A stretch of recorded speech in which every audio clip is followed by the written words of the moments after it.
Some say, at least online, that if I were to fire up my Big Green Egg or any ceramic Kamado in the dead of winter, especially with a high-powered torch, that we may crack our ceramics. Well, today, we're gonna find out.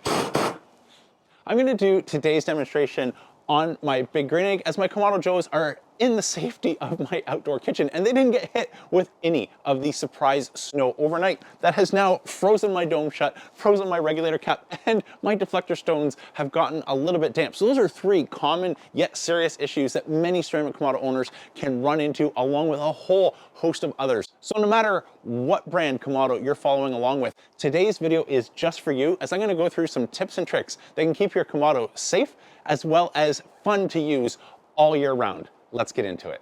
So first things first, I want to get all the snow and ice by hand as much as I can off the outside of the Big Green Egg so I can start to work on my two primary issues before we can do anything else, which is unfreezing the dome as well as my regulator cap. Now this happened as last night I was doing a high heat cook. I didn't put the cover on it and I thought I'll just deal with that in the morning. Lo and behold, we had a flash freeze and a snowstorm come through in the middle of the night. I didn't check the weather app, and why would I? Because it was just 10 days ago, I was cooking a double indirect brisket on the Big Green Egg, and the weather was substantially warmer. This wasn't even on my radar that we were going to get a flash freeze, and that flash freeze is partially what causes the problem. So it starts with a bit of rain, which gets our felt gasket damp, and then as the temperatures plunge, that's what causes it to freeze together. So if you're not using a cover, this is something that you can be wrestling with, and I can strongly advise you, based off previous experience, not to use brute force to open your dome, as that can cause the felt gasket to detach either from the dome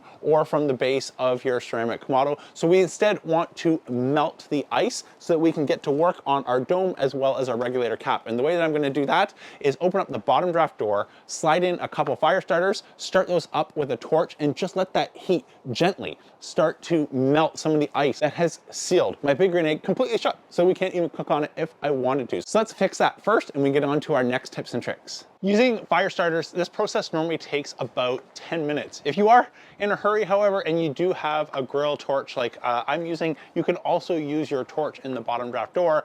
But if you're not in a rush, 1 or 2 fire starters should do the work. And if it's worked, oh, perfect. Absolutely no resistance compared to being completely frozen shut 10 minutes ago. Now onto our next step is our regulator cap or our vent cap. And if you have one of these and are thinking, I know what I'll do, I'll just give this a little nudge side to side, stop.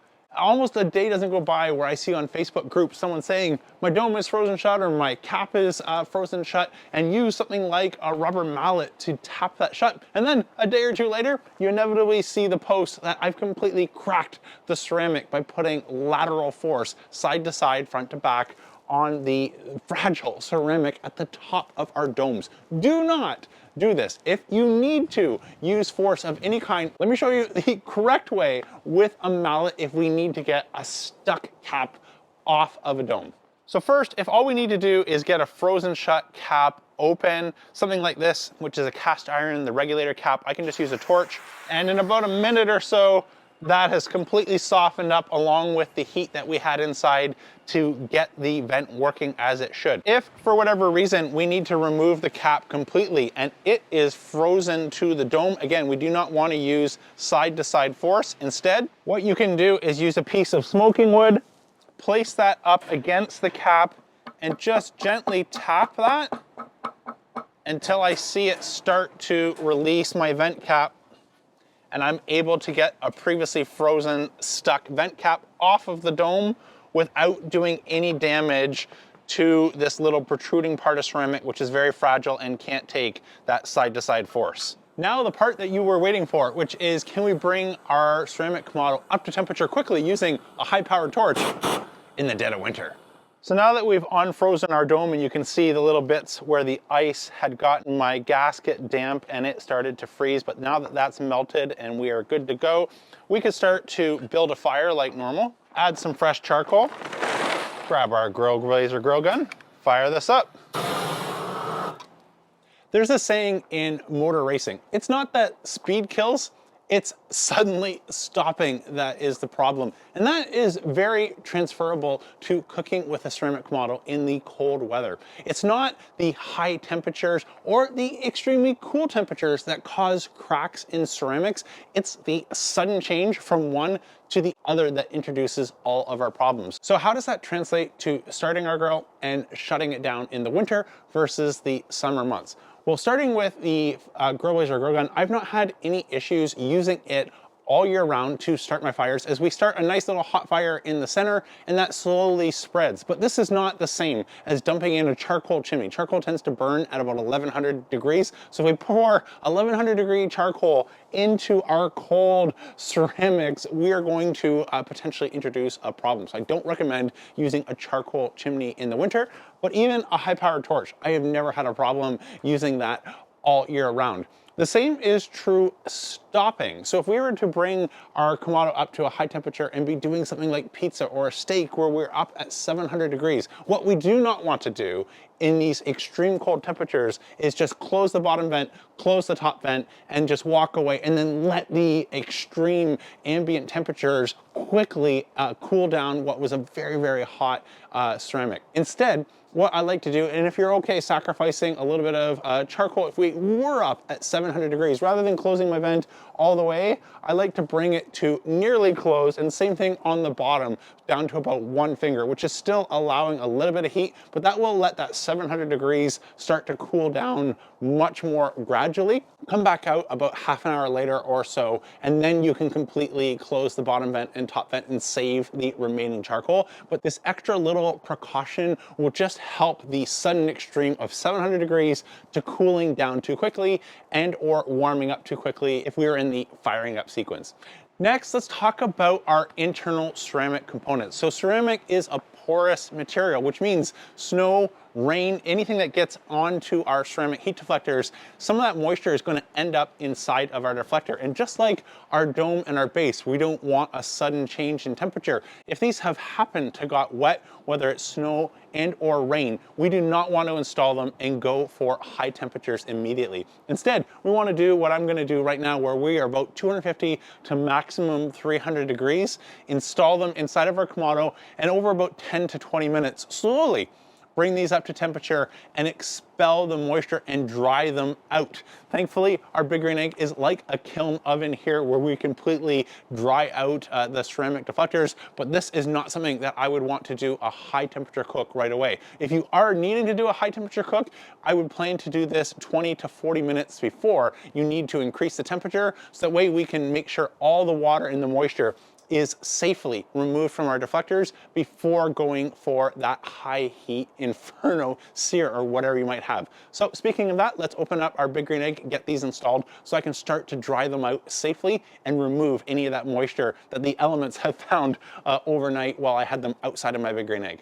Open up our egg, drop in the expander, add in our deflectors, and I'm going to leave them in this almost a pizza pie configuration where there's a slice of pizza missing. That's going to allow these to heat up gently, but at the same time, they are not going to be working to block all the heat, which again is going to cause them to heat up even more rapidly than what I want. For this drying phase, I'm going to leave them just like this. So at this point, you might be wondering, James, is there anything good that happens in the winter months that can be fun or unique or different versus using my Kamado in the summer? And absolutely. So we are past all the bad news bears stuff. Let's get into some of the things that are fun or unique or different about grilling and smoking in winter on a ceramic Kamado. So the first thing that I would recommend that you try, if you haven't already, is cold smoking. So there's a couple ways that you can do this. I've done a few different versions where I do an external fire and pipe that in either to the bottom draft vent or the top vent. And I will say, if you have a choice, always go for the bottom so that we can take advantage of heat rising to the top versus trying to pipe it in the top, which is what I did the first time. But you don't need a second Kamado to act as your external firebox to pump in that good smoke. You can get away with a pellet smoke tube. And the cold ambient temperatures in winter keep our grill cool enough that we can properly cold smoke cheese without melting it. There's also a ton of other hearty recipes. One of my favorite is over-the-top chili, where we cook a mixture of ground beef and sausage and spices above our chili. The drippings fall down into our chili, and eventually we crumble that up, mix it in, incorporate it. It is a family favorite, and it is a great thing to do and an enjoyable cook the time of year when things are cool. We can also dehydrate peppers. I've done every year, I sort of try and get near the end of the year from the farmer's market some hot peppers, poke some holes in those, and run a low fire, sort of sub 200 degrees Fahrenheit, and let those peppers dehydrate so I can add them into my soups and chilies all year round. But the fun doesn't need to stop there. There's also different techniques. So instead of doing everything like I've got right now where the dome is closed, you can take advantage of warming up the fingers for dexterity by doing some open dome grilling. So that's quick and easy things like chicken thighs, sausages, steaks, you name it, but there's a whole world of direct fire grilling that can be not only fun, but practically help keep you warm when Mother Nature has other ideas in mind. So I hope that helped answer any questions that are on your mind. If there's anything that I forgot that you wanted to ask, let me know down in the comments, or join me in an upcoming Members Live where I go live once a month and can answer your questions in a real-time format versus these pre-recorded videos. Otherwise, that's it for today. I'm James from Smoking Head Barbecue signing off. Remember, don't be afraid to fire it up all year round.